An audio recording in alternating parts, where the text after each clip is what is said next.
네, 지난 주간에는 저희 교단 총회가 있었습니다. 총회가 열리면 각 교회, 5개 교회에 한 명씩 대표가 대의원으로 나가고, 또 우리 우리 교단에서 파송된 약 450여 명의 선교사님들 가운데 각 지역의 대표들이 또 총회 대의원으로 참석하게 됩니다. 근본에 이 선교사님들 또 이제 대의원으로 참석한 분 가운데 보르네오 섬의 카니만탄이라는 지역에서 선교사역을 감당하시는 강순호 선교사님을 만나게 되었고, 오늘 초청해서 선교 보고와 말씀을 듣게 되었습니다. 다른 많은 선교사가 있지만 특별히 우리 강 선교사님을 초청하게 된 이유 가운데 하나는 현재 우리 교회에서 나간 김이삭 선교사, 안진선 선교사가 우리 선교사님 밑에서 사역을 하고 있고, 또 우리가 잘 선교사님을 대접해야 우리 김이삭 선교사가 좋은 대접을 받지 않겠는가. 그래서 오늘 오셨는데, 또 선교사님 선교 보고 속에 그러면 우리 김이삭 선교사가 이런 일을 하고 있구나라는 것도 여러분이 짐작하여 알 수 있게끔, 무엇을 어떻게 기도할 것인지 알 수 있다 생각되어서 선교 보고와 말씀을 듣겠습니다. 저는 선교사님들을 보면은 정말 다 그냥 보내고 싶지 않다. 식사라도 한 번씩 대접해주고 있고, 정말 그 공부를 많이 하고 이 세상에서 말하면 의사도 하고 이런 분들이 다 선교사로 가서 사역을 하는 걸 생각하면 정말 눈물이 나고, 어떻게 저런 사역을 할까 하는 생각이 납니다. 우리 강순호 선교사님 나오실 때 큰 박수로 여러분 환영하시기 바랍니다.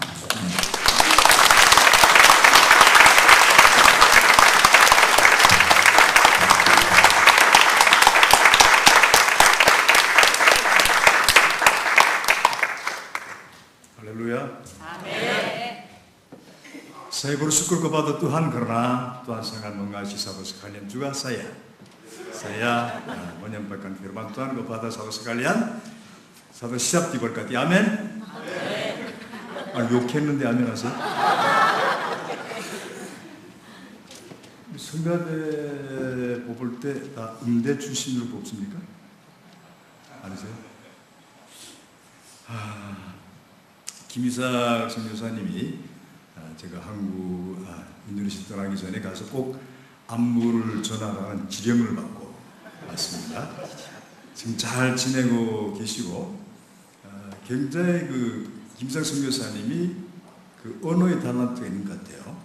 굉장히 빠르게 언어를 습득하고 있고, 간단한 설교 정도도 이제 할 수가 있고, 이번 학기부터는 하나님이 저를 통해서 세우신 보르네오 신학대학교에 한국어 강좌를 지금 한국어 강의를 하고 있습니다.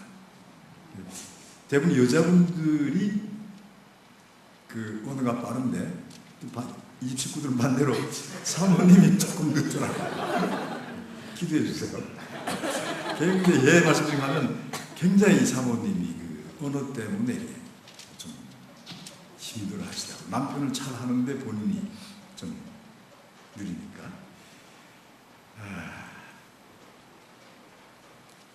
대부분이 의상 때문에 시험 받는 일이 없도록 한국 장로교회는 앞에 보면 이제 양복, 그것도 조폭처럼 까만 양복 아니면 이제 곤색 양복을 입고 넥타이를 매는데, 인도네시아 이게 정복입니다.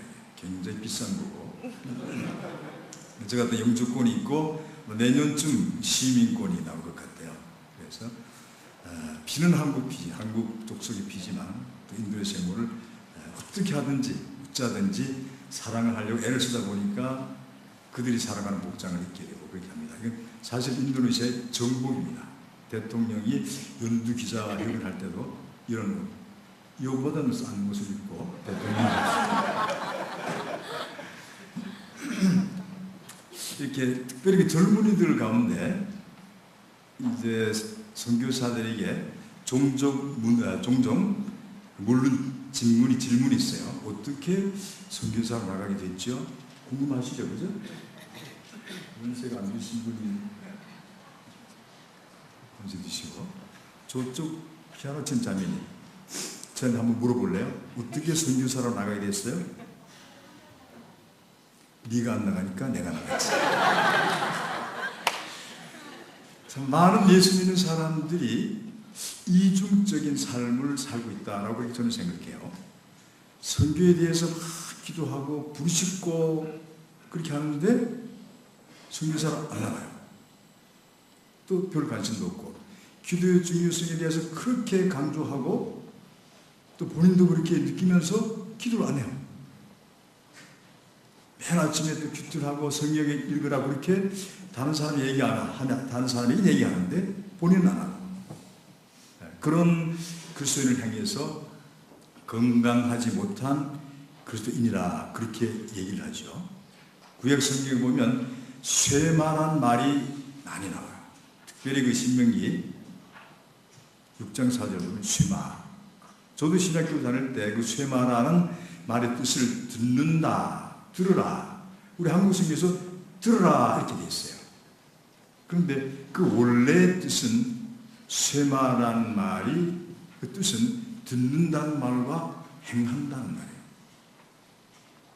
다르게 말씀드리면 이스라엘 백성들이 하나님의 선택받은 백성으로서 어떤 행위를 하기 전에 먼저 하나님부터 말씀을 들어야 되는 거예요. 들었으면 그 말씀은 100% 행해야 되는 거예요. 그것이 이스라엘 백성들의 삶의 원리죠. 다르게 말씀드리면 오늘도 저와 여러분 예수를 구주로 고백하는 사람들은 어떤 행동을 하기 전에 먼저 하나님의 말씀을 들어야 돼요. 들었으면 그것은 우리 사람 쪽에서 거부할 수 있는 그런 권한과 권리가 없어요. 100% 행해야 돼요. 100% 행할 수 있을까요? 없을까요? 쉽지 않죠? 행할 수 있도록 도와준 것이 성령이라 그렇게 말씀하시죠. 오늘 이 말씀 가운데 예수님께서 그 베드로의 마태복음 10 잠깐 영상을 먼저 보고 해야 되겠네요. 제가 지금 나간 지 24년 되는데 주로 한 사역은 하나님께서 저에게 주신 달란트는 사람을 훈련시키고 그 사람을 또 세워서 사역하게 하는 그런 그 달란트를 주셨는데 지금도 이제 신학교를 통해서 목회자 후보장들을 배출하고 차세대 지도자 훈련이라고 해서 그래서 오지 지역 정글 지역의 똑똑한 우수한 애들을 데리다가 함께 공동생활을 하면서 영적인 훈련 또 교육적인 훈련 사회적인 그런 훈련을 해서 앞으로 3, 40년 후에 인도네시아의 각 분야의 지도자가 되어서 병든 역사를 고치게 하라라는 그런 비전을 받고 그런 사역을 하고 있습니다. 그래서 매일 새벽에 4시 20분부터 5시 20분까지 1시간 기도합니다. 그 기도하는 애들 가운데는 8살짜리부터 초등학교 3학년짜리부터 고3까지 1시간씩 기도합니다. 집사님 1시간씩 기도하시죠. 그 다음에 매일 한 절씩 암송해야 돼요. 매일 한 절씩. 그 다음에 매일 영어 단어 3단씩 보게 되고 저녁에 학교에 갔다 와서 1시간씩 성경을 읽어요. 우리 학생 가운데는 359절 정도 암송하는 학생이 있습니다. 훈련이 1년에 10독을 해야 돼요. 10독. 그래서 40독 정도 하는 애들이 한두 명이 아니에요. 어떤 분은 한두 명이 아니라 그러니까 그럼 3명인가요? 그렇습니다. 사실 영적 그런 군사로 훈련시켜서 앞으로 미래에 어느 곳이든지 다니엘처럼 또 요셉처럼 역사를 변화시키는 히스토리 메이커 그렇게 훈련시키고 있습니다. 그 다음에 저는 어린이 전도연대 원래 CC사였습니다. CCC 강릉에서 하다가 민족 복음화의 어떤 그런 비전을 안고 어떻게 하면 민족 복음화 가능할까라고 하는 가운데 어린이 전도협회를 만나서 어린이 전도협회 헌신하게 됐죠. 그 이유는 어른 20명이 전도하면 1명이 믿는다. 어린 20명이 전도하면 19명이 믿는다. 그 얘기를 듣고 어린 전도하면 민족 복음화 가능하겠다라고 사역을 국내에서 5년 된 것 같아요. 김용훈 선교사 잘 알죠? 저는 그분하고 같이 공동생활을 하면서 같이 사역생했어요. 그렇게 해서 이제 사역을 정교사 나갈 때는 한국 오리전 전도협회 파종 선교사 나갔고, 그 후에 제가 이제 보르네오라는 선교단체를 만들어서 지금 전도협회 사역은 계속하고 있지만 전도협회 선교사는 아니고, 또 보르네오 나가게 된 동기는 대학생 선교회 사역을 할 때 1980년에 여의도 광장에서 세계 복음화 대성회라는 그런 대회가 있었습니다. 빌리 그레엄 목사님 모시고 김정한 목사님이 통역하시고, 그때 하나님으로부터 2번에 걸쳐서 보르네오라는 음성을 들었어요. 그것이 제가 선교사로 헌신하게 된 동기고, 또 그것이 지금 보르네오 섬에서 사역하게 된 이유가 됐죠. 이 권산 집사님, 세계에서 세 번째로 큰 섬이 어디일까요? 제일 큰 섬은 그린랜드예요. 두 번째로 큰 섬은 오스트레일리아. 세 번째로 큰 섬이 어디일까요? 서울 섬들보다 수준이 높은 것 같아요. 감을 잡는 게, 보르네오 섬은 세계에서 세 번째로 큰 섬이고, 그 섬 안에 세 나라가 위치했습니다. 인도네시아 땅이 있고, 동말레이시아가 있고, 동말레이시아 두 개 주 사이에 브루나이라는 나라가 있어요. 인구 한 3천만 정도 되고 한 150 종족이 되죠. 그 다음에 인도네시아는 세계에서 네 번째로 인구가 많은 거예요. 네 번째로. 인구가 제일 많은 나라가 어딜까요? 얼마죠? 아셔봤어요? 14억. 두 번째는 인도.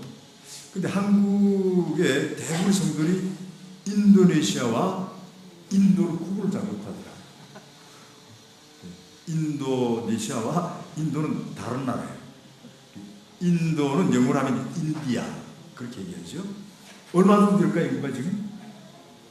안 쉬어봐서 모르겠죠. 한 10억 정도 된다고요. 세 번째로 큰 나라가 될까요? 인구가 많은 나라. 네? 일본? 아니에요. 이렇게 했는데 미국이에요. 미국 세 번째로 많고, 그 다음에 인도네시아예요. 2억 7천. 세계에서 지하 자원이 가장 많은 나라가 인도네시아고, 그 다음에 이슬람 인구가 가장 많은 나라가 인도네시아예요. 인도네시아는 이슬람 국가는 아니에요. 인도네시아 옆에 있는 나라 말레이시아하고 브루나이는 동남아시아에서 이슬람 국가예요. 인도네시아는 이슬람 국가는 아니지만 이슬람 인구가 중동의 전체 이슬람 숫자보다 더 많은 나라가 인도네시아고, 인도네시아의 지하드가 뭔지 아세요? 지하에 이렇게 난 도로, 지하드라고 하죠. 그건 지하도고, 지하드는 이슬람 전쟁군인이에요. 젊은 애들이 난 이슬람을, 이 세계 모든 미종족들이 이슬람을 자기 종교로 믿는 그런 일에 내 생명을 바친다 하고, 이슬람 군인이에요. 군인. 종교 군인이에요. 이슬람 군인이에요. 사인하죠. 그리고 테러가 있는 곳마다, 테러 사건 때마다 늘 인도네시아에서 파송된 지하들이 있습니다. 그 훈련학교가 인도네시아에 있습니다. 그 다음에 자주 종족 분쟁이 일어나죠. 제가 있는 곳에도 원래 있는 원종족, 흔히 얘기하는 원종족하고 이주종족하고 1978년도 3개월 동안 싸워서 목이 잘린 사람만 2,000명. 그런 일들이 종종 있어요. 왜 말씀드리냐 하면 굉장히 영적으로 혼탁한 거예요.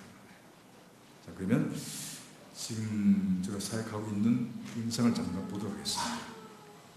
김희상 선교사님은 제 밑에 있는 분이 아니고 같은 동등자입니다. 하나님 앞에서 높고 낮은 사람이 없어요. 지금도 뭐 아직 나이 어리니까 실수하지만 저는 이제 가만거리겠죠.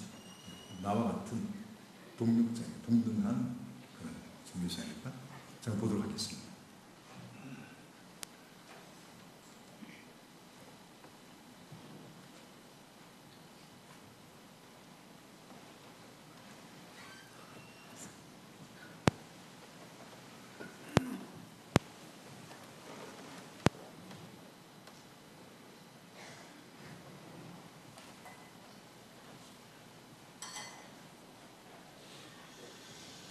이분 신학교 신입생들이고요. 강의실입니다.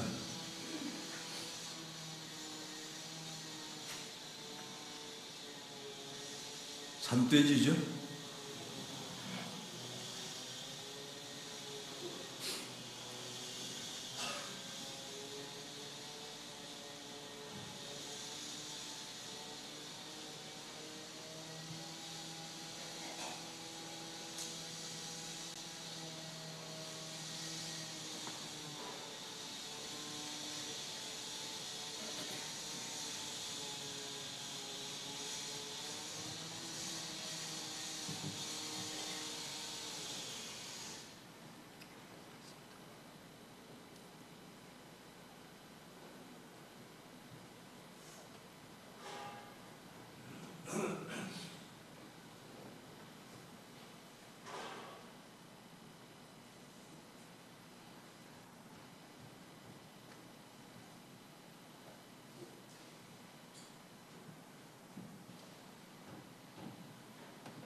목자는 게 보이죠? 뒤에? 다약 종족.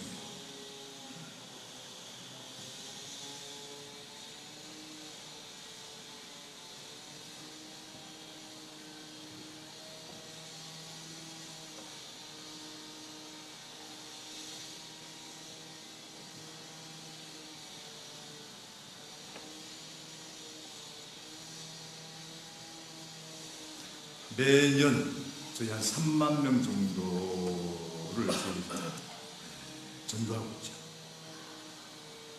오늘 따라했으면 좋겠습니다. 후방에서의 기도는 선교지에서 열매로. 여러분들은 군인으로 비유하면 어떻겠어요? 뭐예요? 포병이에요. 포병. 후방에서 지원하는 거예요. 저 같은 사람은 이제 뭐예요? 보병 전방입니다. 전쟁에 목사님 군 갔다 오셨죠? 목사님 군 갔다 오셨죠? 군인. 보병을 갔다 오셨어요? 육군? 군번 몇 번이세요? 군인에서 가장 전쟁에 이기는 가장 중요한 전략이 뭘까요? 네? 복음도 찾아요. 복음. 근데 한국 교회에서 가끔씩 그런 교회가 있어요. 선교사로 파송하고 전혀 관심이 없어요. 그 얘기 뭐예요? 가서 뛰어나가겠습니다. 그래서 앞에서 싸우는 군인도 중요하지만 사실 어쩌면 뒤에서 지원하는 것이 전쟁을 승리를 이끄는 원인이 돼요. 그래서 보낸 만큼 나간 사람도 중요하지만 보내는 교회에서 매일 잊지 않고 기도로 지원하고 또 다른 것을 지원해서 전방에 있는 선교사들이 영적 건강하게 싸울 수 있도록 지원해야 됩니다. 오늘 말씀 보면서 우리 권사님은 은혜를 받고 지금 입신하시라고 했는데 집사님, 권사님? 한 집사님 생각에 집사님 인생을 살아가면서 가장 중요하다고 생각되는 것이 무엇이었을까요? 무엇일까요? 철학적인 제가 대답할게요. 정체성. 쉬운 말로 하면 내가 누구냐라는 거예요. 그 다음에 중요한 것은 역사의식이에요. 남의 나라를 지배했던 나라들은 우민 정책을 쓰면서 생각을 죽이는 거예요. 그래서 내가 누구인지 모르고 그냥 향방 없이 물결을 흐른대로 살아가는 거예요. 그럼 역사의식이 없으니까 내가 어떻게 살아야 할 것에 대한 방향의식이 없는 거예요. 특별히 네덜란드의 지배를 받은 나라들은 심합니다. 영국의 지배를 받은 나라들은 그래도 좀 괜찮아요. 영국의 지배, 그래서 아마 영국 사람들을 보고 젠틀맨, 신사라고 한 것 같아요. 그 사람들이 지배할 때는 그 나라의 유능한 인재들을 골라서 미국 캠브리지, 옥스퍼드 공부시켜서 다시 돌아와서 자국민이 자국민들을 다스릴 수 있도록 그렇게 했어요. 독립한 후에 싱가포르라든가 홍콩, 또 말레이시아 같은 나라들은 잘 살아요. 네덜란드의 지배를 받은 나라 중에 잘 사는 나라는 하나 없어요. 한국 사람도 그래요. 일본 사람들이 지배하면서 생각을 죽여버렸어요. 한국 사람도 부족한 부분이 역사의식이 없어요. 한국 사람 중에 한국 건국사를 하는 사람들은 거의 없습니다. 학교에서 배웠음에도 불구하고. 잠깐 말씀드리면 지금 처음에 우리나라가 건국되기 전에 어떤 나라에 있었죠? 불교국가였어요. 유교국가로 몇 년 동안 있었어요? 600년. 모르잖아요. 불교국가 전에는 무슨 나라에 있었어요? 무슨 국가에 있었어요? 나라가? 유교국가 전에 무슨 나라에 있었어요? 불교국가였어요. 몇 년 동안? 1500년 동안. 그 후에 이제 복음이 들어왔죠. 그래서 오늘 말씀을 해드린가 하면은 그리스도인, 예수 믿는 사람이 누구인가? 내가 누구인가를 알면 내가 무엇을 해야 되고 무엇을 하지 말아야 되는지 알아요. 그걸 모르면 그냥 물결이 흐른 대로 흘러가는 거예요. 오늘 이 말씀 가운데 교회의 기능, 다른 말 말씀드리면 왜 하나님께서 이 지구촌에 교회를 세우셨는가? 그 목적이 이 안에 있습니다. 교회의 주인은 누구시죠? 예수님, 또 하나님. 그런데 계시록에 보면 잘 나와 있습니다. 촛대 사회를 움직이고 촛대 움직인다. 교회의 주인은 예수님, 하나님이라고 해요. 틀린 말은 아니겠죠. 하나님께서 이 지구촌의 교회를 세우셨습니다. 하나님께서 때로 어떤 말씀을 하거나 어떤 조치를 취할 때 반드시 뜻과 목적이 있어요. 그렇다면 하나님께서 왜 이 지구촌에 교회를 세우셨을까? 장로님 계신가요? 장로님 계세요? 어느 분이세요? 네. 장로님 말고 장로님 모르면 좀 집사님. 집사님. 하나님께서 말씀하시고 하나님께서 조치를 취할 때 반드시 그 뜻과 목적이 있습니다. 하나님께서 우리 동산교회를 이 대전 한밭 땅에 세우셨는데 왜 세우셨을까요? 진짜 이광환 집사님이시죠? 하나님이 사랑해서 세우셨다. 그럼 제가 좀 연구를 해보고 내일 전화를 드리겠습니다. 만들어야지. 자, 교회 얘기 어디 나오는가 하면은 예수님께서 베드로에게 질문한 것이 마태복음 16장 18절에 있습니다. 내가 나를 누구라고 하느냐? 라고 하니까 다른 제자들은 이상한 소리를 했어요. 근데 베드로가 뭐라고 그랬죠? 주는 당신은 그리스도시요. 그리스도는 무슨 뜻이에요? 그리스도. 이 헬라어라든가 또 히브리어는 한 단어 가운데 다양한 뜻을 내포하고 있는데 그리스도 하면 보통 우리 알기는 기름을 부음 받은 자 그렇게 하는데 그것보다 더 중요한 뜻이 있어요. 무슨 뜻이에요? 구원자. 히브리 말로는 구원자가 뭐예요? 메시아스. 메시아와 그건 구원자라는 거예요. 베드로가 당신은 구원자이십니다. 그리고 하나님이십니다. 그렇게 고백했어요. 그랬더니까 예수님이 뭐라 그랬어요?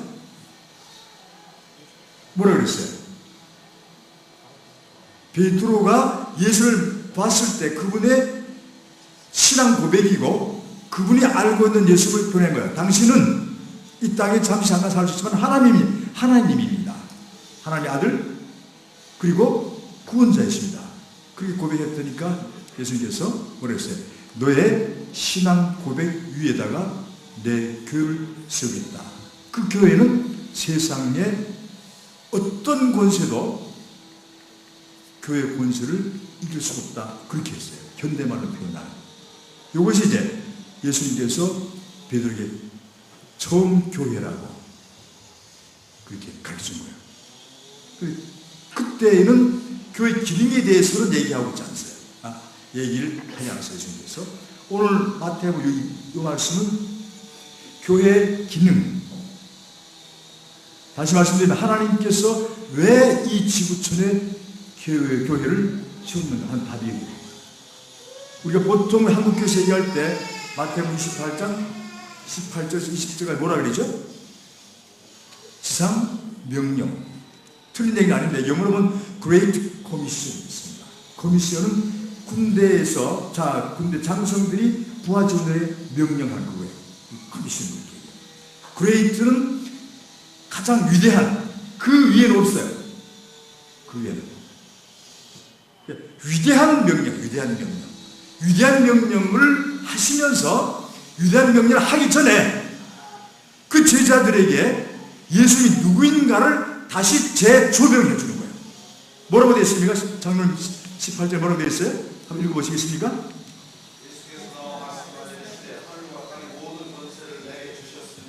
자, 어떤 성에 보면 나아와 가라사비 아니고 일어서서 이스라엘 백성들은 보통 얘기할 때 앉아서 얘기해요. 밥 먹을 때 약간 기울어서 밥 먹고 그런데 예수께서 일어서서 얘기했다는 거예요. 이건 상황이 어떻다는 거예요?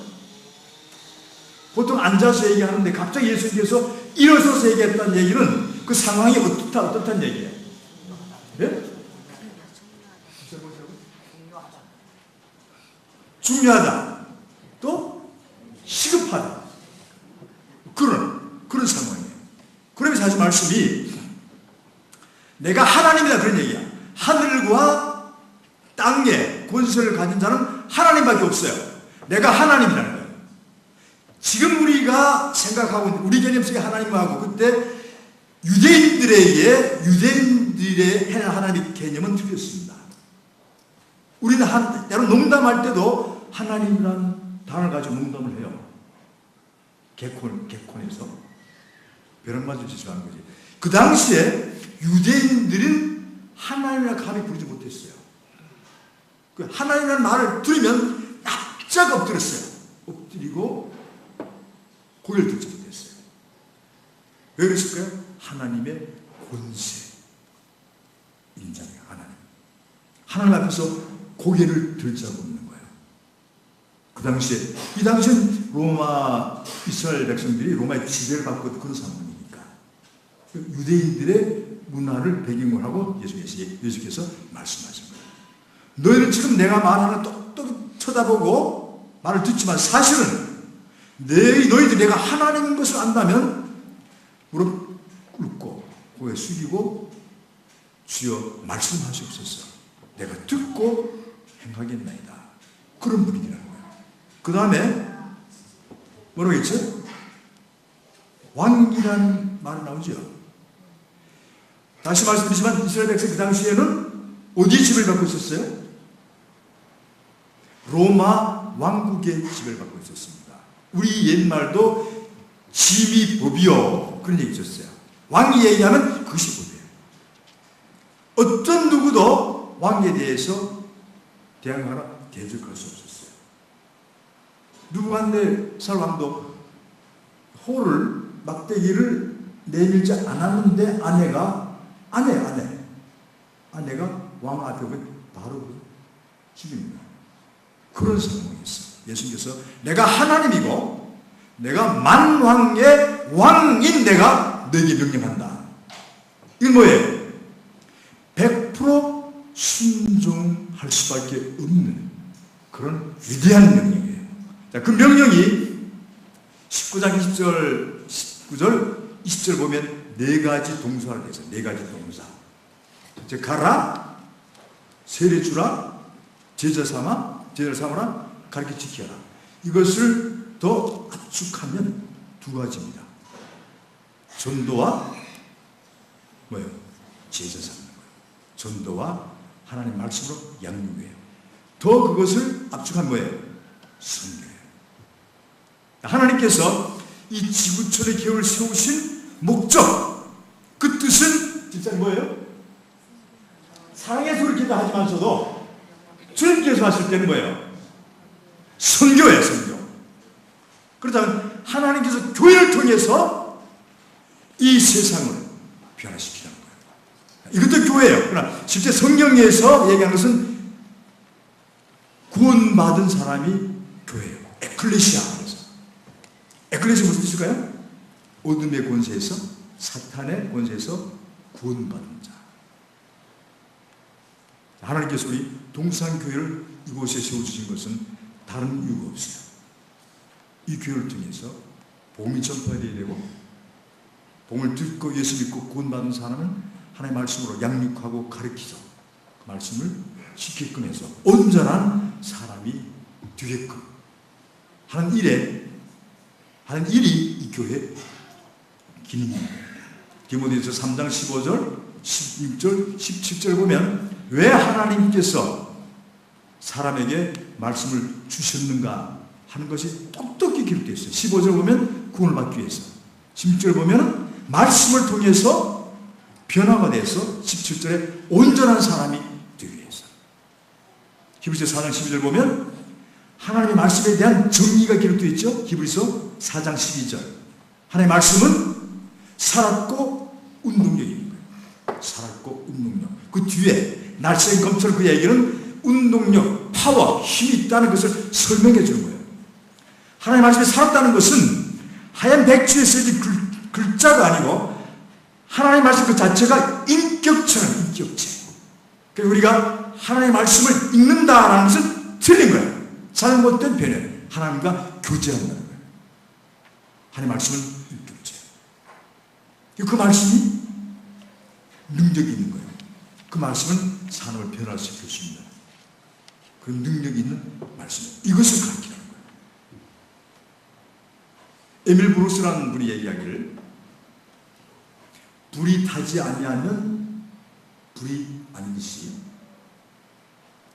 교회가 선교하지 아니하면 더 이상 교회일 수가 없다는 거예요. 선교하지 않는 교회, 전도하고 하나님의 말씀으로 양육하고 죄를 삼지 않는 그런 교회는 교회가 아니라는 거예요. 그러면 이 교회가 건강하고 하나님께서 이 교회의 기능을 말씀해 주셨는데 이 교회가 그 기능대로 살아가면 교회가 건강하다고 그래요. 교회가 건강하면 사회가 건강해요. 역사를 보면 교회가 건강할 때 교육, 문화, 정치, 사회 모든 부분이 건전했었어요. 근데 교회가 먼저 타락한다는 얘기는 오늘 설교 제목처럼 본질을 회복하자, 전도하고 하나님의 말씀을 가르치는 거기에 뜨거나고 다른 곳에 신경을 쓰는 그 순간 교회가 허약해지는 거예요. 교회가 허약해지면 정치, 경제, 사회, 교육, 문화가 다 망가지는 거예요. 자, 오늘 여러분들이 한국 너무 잘 알고 있잖아요. 이것은 교회 죄인 거예요. 그래서 예수님께서 교회, 이 건물 말고 예수님을 구원받은 사람들의 삶의 목적과 또 삶의 기능을 얘기할 때는 세상의 빛이다 해서 빛. 빛은 어둠을 향해서 존재하는 거예요. 소금, 불패할 수밖에 없는 그런 물질 위에서 소금이 존재하는 거예요. 또 뭐라고 했죠? 군사라고 해요. 잠시 잠깐 이 세상은 사탄이 다스리는 세상이에요. 하나님께서 우리를 어둠의 권세에서 불러내서 예수 믿는 사람으로 세우신 것은 어둠의 권세를 물리치고 이 땅에 하나님 나라가 임하도록 저와 여러분들을 부르신 거예요. 그래서 군사라고 얘기하는 거예요. 초대교회에 있을 때 처음 예수 믿는 사람은 굉장히 소수였었습니다. 사도행전 4장 42절부터 47절까지 그 뒤로 보면 소수의 무리가 있었어요. 그들이 모여서 하는 일은 하나님의 말씀을 듣고 들은 말씀을 가지고 교제하면서 서로 은혜를 받은 말씀을 나누고 느낀 것을 나누면서 서로 힘을 실어주는 거예요. 그 다음에 기도했습니다. 나가면 전도하고 그렇게 했더니까 47절에 날마다 믿는 무리가 더하더라. 그렇게 되었습니다. 사도행전 17장 6절 보면 영어로 죄송합니다. 한국말은 야손의 자손이 오매 이렇게 좀 이렇게 쉽게 이해할 수가 없는데 영어로 보면 They have turned the world upside down 되었습니다. 제자들이 와서 그 야손이 살고 있는 도시 데살로니가를 홀라당 뒤집어 놓은 거예요.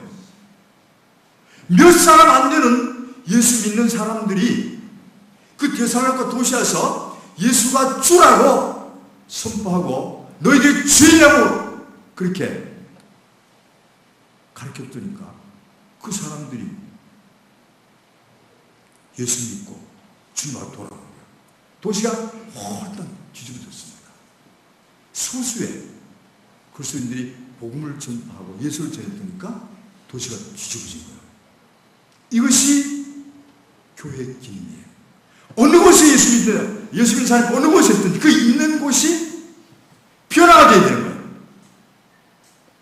빛이 있으면 빛 역할만 하면 어둠은 자동적으로 물러가게 되어 있어요. 한국 역사도 그랬습니다. 한국 건국 초기에 한 1500에서 한 2000만 돼서 남북한 합쳐서 그때 예수 믿는 사람들은 1% 미만이었습니다. 그런데 정치, 교육, 문화 이것을 예수 믿는 사람들이 주도했어요.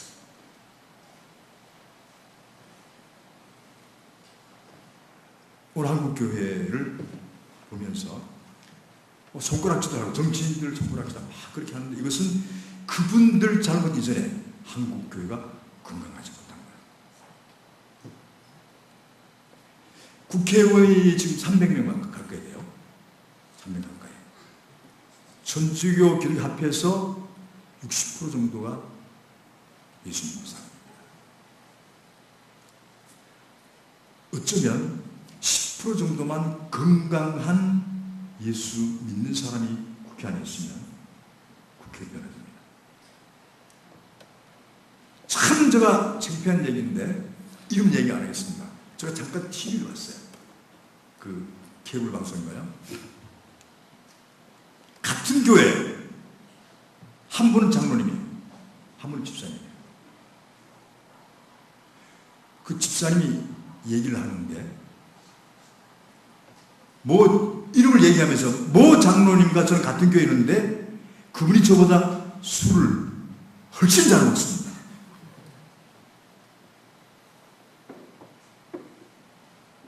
그걸 예수 안 믿는 사람이 봤었을 때, 예수 안 믿는 사람이 봤을 때 그분이 빛으로 얘기했단 말이에요.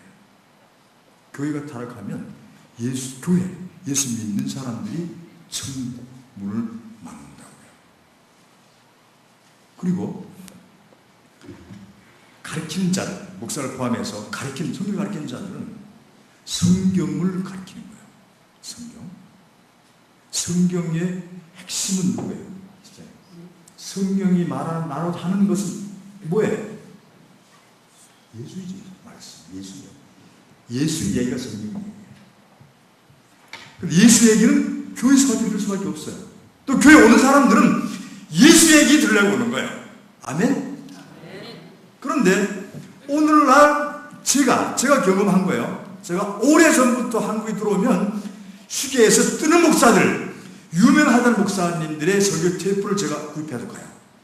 요새는 테이프가 없고 가끔 쉬었을 때 TV를 봐요. 지금 6개인가 그렇게 기독교 방송이 있더라고요. 설교를 듣는 가운데 예수 얘기하는 목사님들이 많지 않습니다.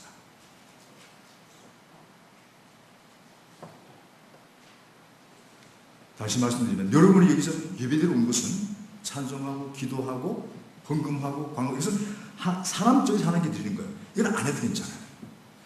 하지 말라는 얘기 안 해요.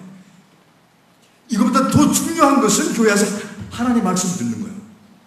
하나님 말씀, 성경의 핵심은 예수예요.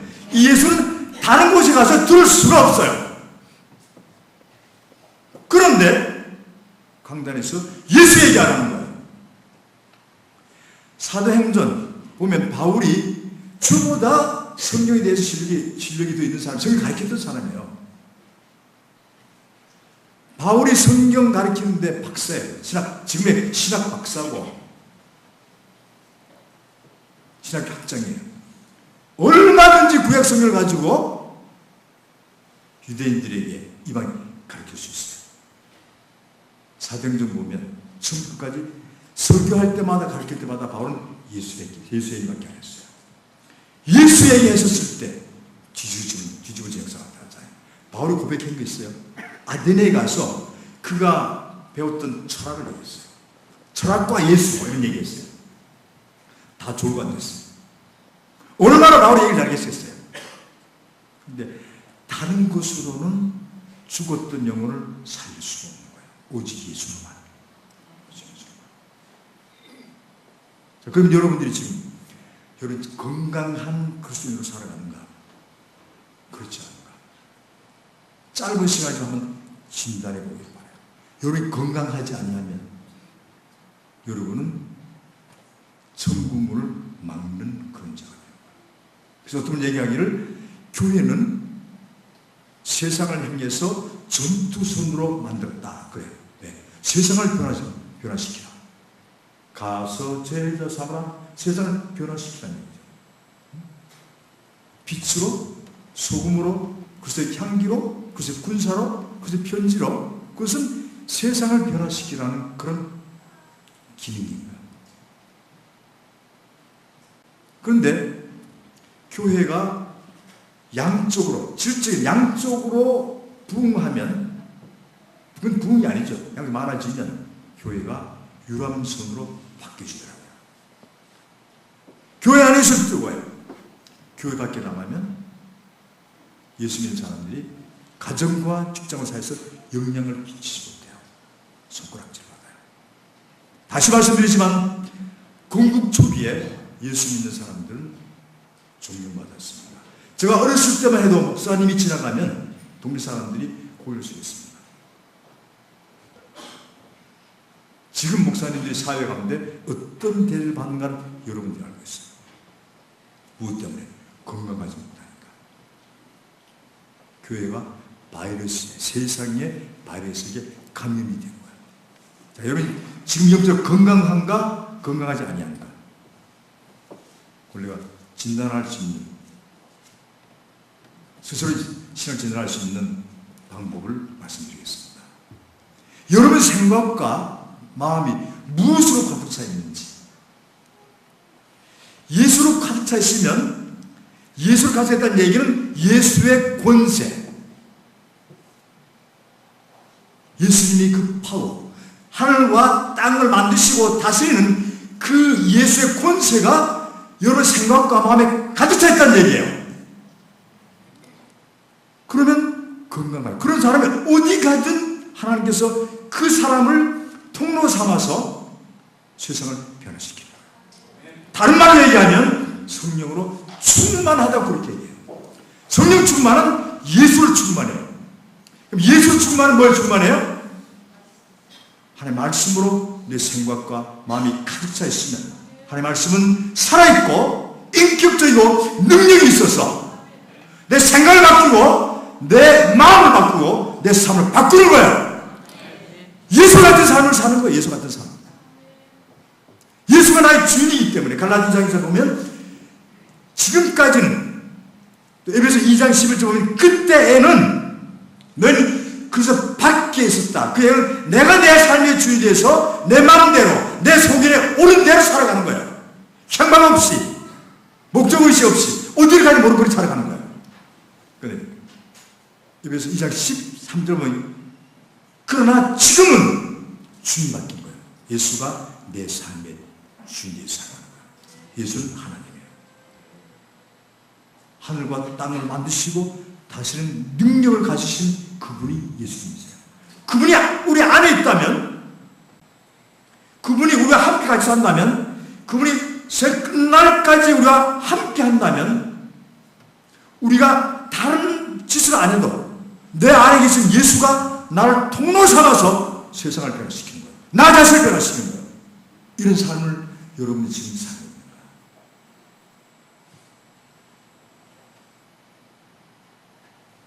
그런 분들, 그렇게 사는 사람들을 다른 사람이 볼 때 얼굴에 빛이 난다 그렇게 얘기해요. 그리고 마음속에 기도하면 그 내 눈앞에 사람이 자빠지는 역사가 난다는 거예요. 왜? 베드로전서 2장 9절 보면 하나님 우리에게 왕과 같은 권세를 주신 거예요. 왕의 기능을 말씀할 수 있죠? 또 선지자, 제사장의 그런 직분과 권세를 우리에게 주었어요. 그것이 삶 속에서 나타나지 않는 것은 다른 것으로 내 마음과 내 생각이 차 있으니까 영이 허약한 거예요. 영이 건강하면 생각이 건전하고 마음이 기쁘고 평안해요. 마음이 기쁘고 평안하면 행동이 어때요?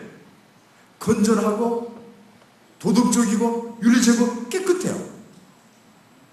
이 몸이라는 것은 생각과 마음의 지배를 받는 거예요. 몸 스스로 움직일 수 있는 기능이 없어요. 생각과 마음은 영의 지배를 받는 거예요. 영이 건강하면 삶이 건전한 거예요. 그런 사람이 어디에 있든 있는 곳, 어느 곳이 그 사람을 통해서 변화가 되는 거예요. 어떤 분이 얘기하기를 한국에 다시 회복하기는 시간이 지났다라고 그런 얘기를 해요. 저도 그렇지 않은 걸 생각해요. 한국은 이벤트 중심으로, 이슈 중심으로 교회가 성장해 왔어요.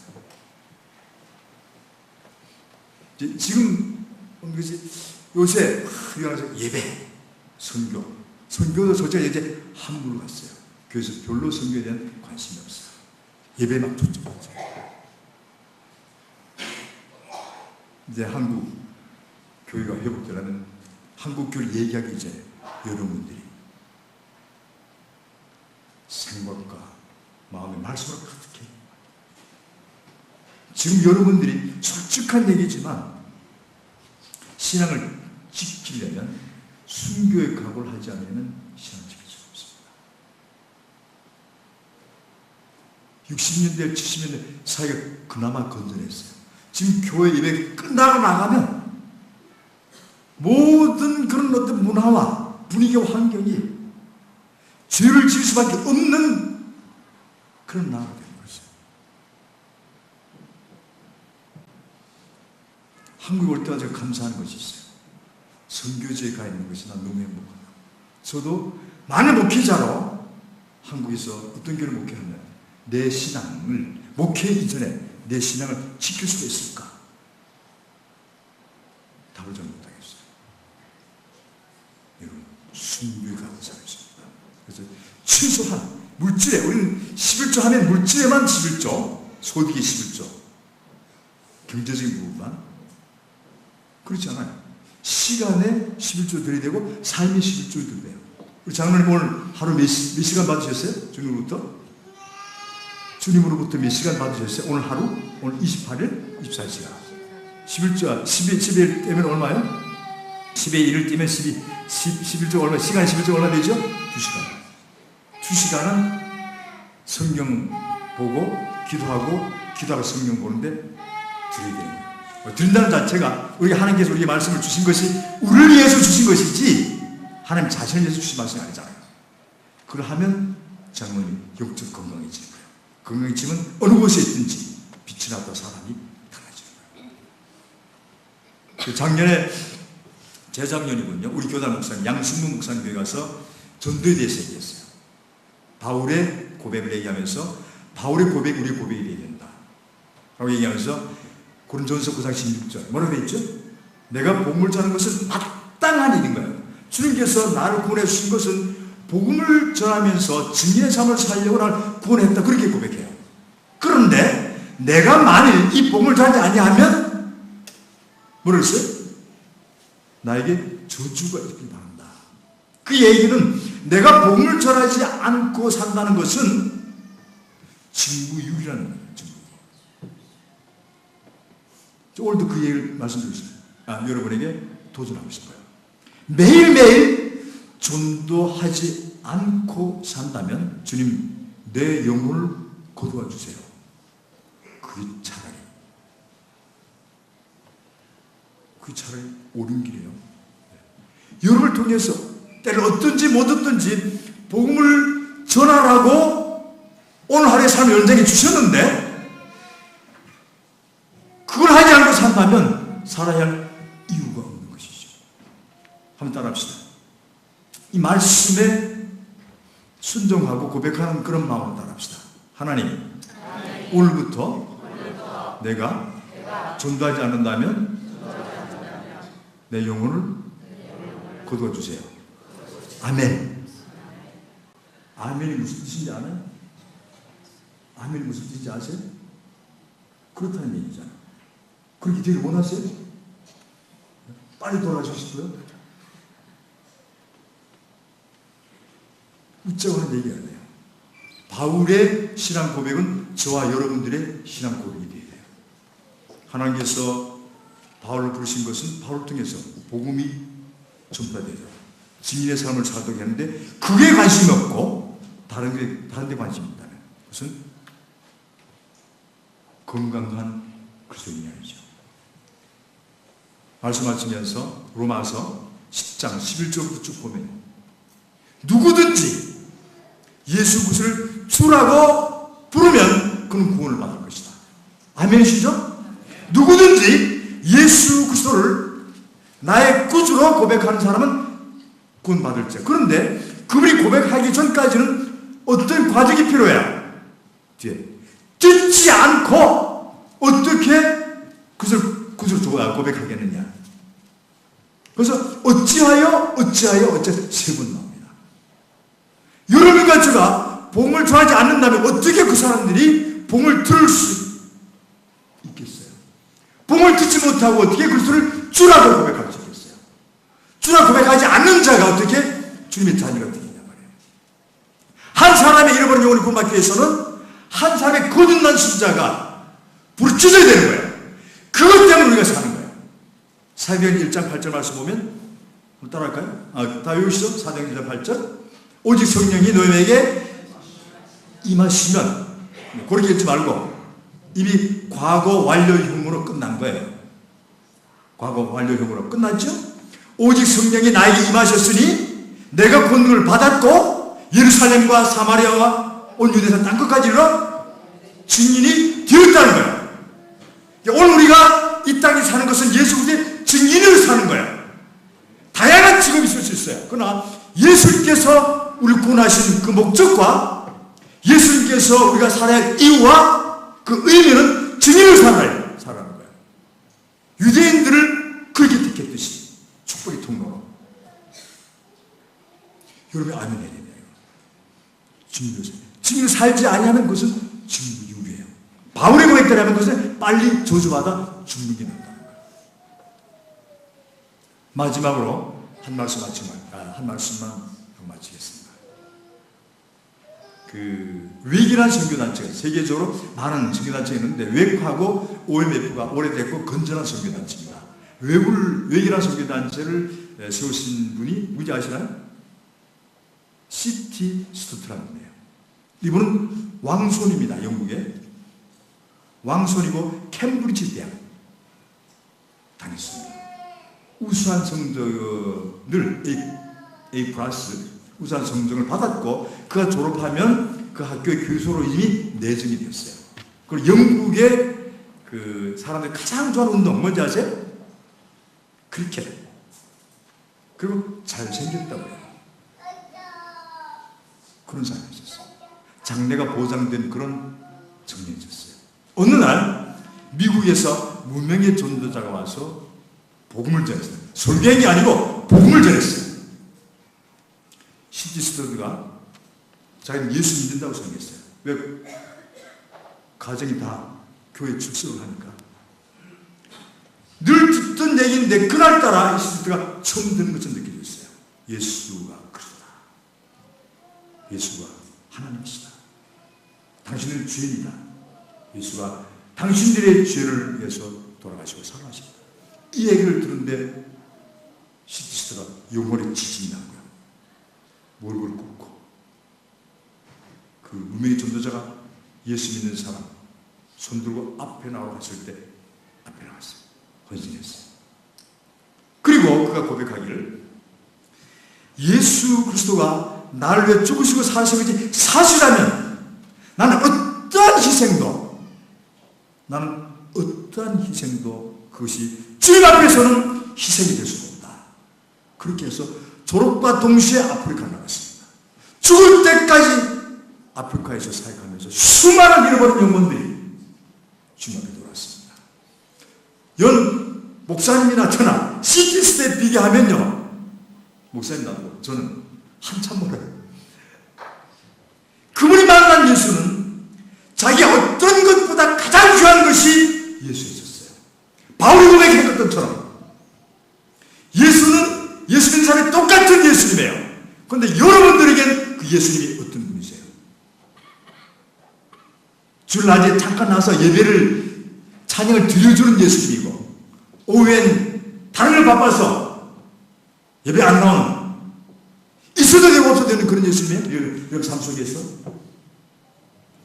예수님이 여러분에게 어떻게 취급받느냐 따라서 여러분이 건강한 그리스도인의 삶을 살 수가 있을 것이고 어떻게 예수님을 대하느냐에 따라서 예수님이 여러분 사는 가운데 여러분이 주인이고 예수님이 종되는 그런 삶을 살 수 있는 거예요. 여러분 수고에는 나는 하나님의 말씀을 농담으로 여긴 적이 없다 그렇게 하실 것이에요. 아까 성경 지하신 분 혹시 집사님이세요? 하나님의 말씀을 농담으로 여긴 적이 있으세요? 없으세요? 그런데 제가 볼 때는 농담으로 여기고 살아가는 거예요. 하나님께서 수라! 들으라! 들었으면 반드시 생각하는 거예요. 구약 성경 말씀이 아니에요. 신약 성경이 있어요. 구약 성경에 있는 말씀이 아니에요. 신약 성경이 있어요. 지키도록 가르쳐라. 우리 말씀에는 가르쳐 지키도록 해라. 그런데 지키도록 가르쳐라. 맞습니다. 그 성령께서 우리가 하신 말씀이에요. 예수님께서 제자에게 했지만 예수님께서 하신 말씀을 계속해서 성령께서 우리에게 리마인드하고 있는 거예요. 내가 들었느냐? 지키는 거예요. 100% 지키는 거예요. 지키면 역사가 나타나는 거예요. 많은 그리스도의 삶 속에서 교회 가운데 기적과 역사와 이런 것이 일어나지 않는 것은 듣기만 하기 때문에 그래요. 하나님의 말씀을 듣고 행할 때 기적이 나타나는 거예요. 한번 따라 봅시다. 말씀을 듣고 행할 때 기적이 나타난다. 누구에게요? 성령에게요. 모세가 하나님의 말씀을 듣고 지팡이를 가르치라고 행하니까 기적이 나타나는 거예요.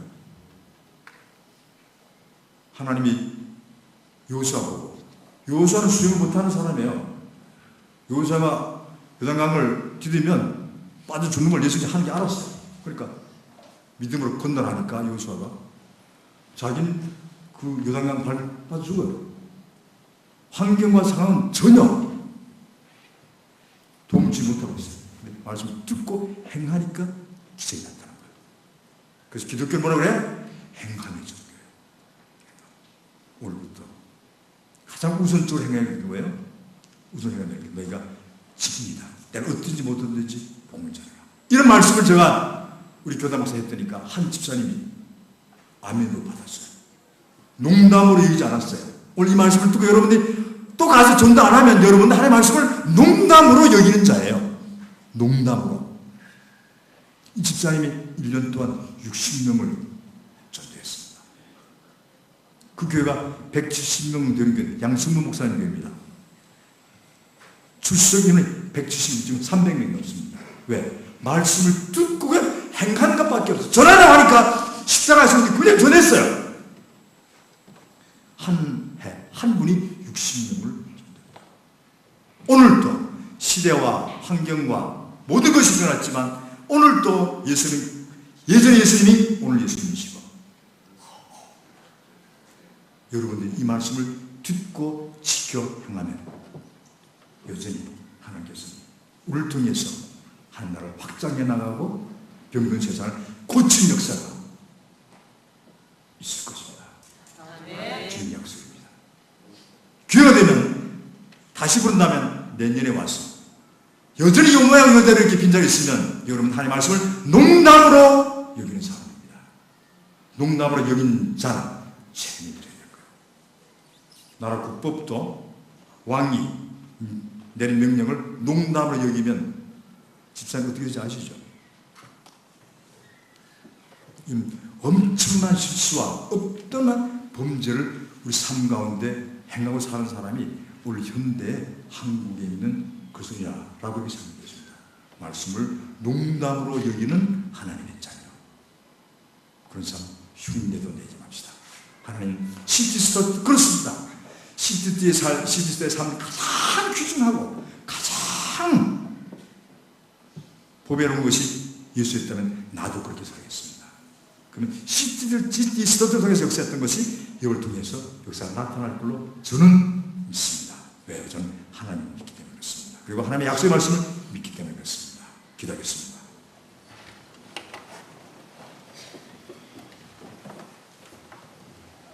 한번 하나님의 말씀을 듣고 들은 말씀의 반응은 여러분들이 하셔야 되는 거예요. 아멘하고 지키든가 아니면 농담으로 여기든가 여러분 결정하셔야 됩니다. 잠깐 기도하고 여러분 스스로 영적 상태를 살펴보면서 결단을 생각하도록